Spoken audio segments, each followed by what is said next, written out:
छ्या यो मेरो कपाल कस्तो झाडु जस्तो भएको कति झरेको यो के गर्ने होला यो कपाललाई टेन्सन लागिसक्यो भने मलाई त छ्या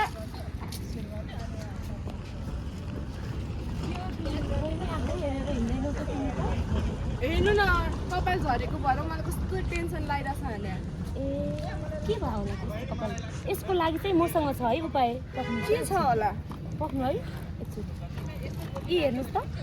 हाम्रो ग्लोम्याक्स प्रोडक्टहरू हाम्रो वाइ ब्युटी नेपालबाट बनेको आफ्नै जडीबुटीबाट बनेको एकदमै राम्रो यो चाहिँ हाम्रो कपालमा लगाउने तेल यसले चाहिँ हजुरको यस्तो कपाललाई एकदम सिल्की र नरम बनाउँछ चाया पोतो आएको सबै हटाउँछ है चाया पनि हटाउँछ अनि यसले चाहिँ हजुर कपाल सिल्की बनाएर अनि त्यो उभाको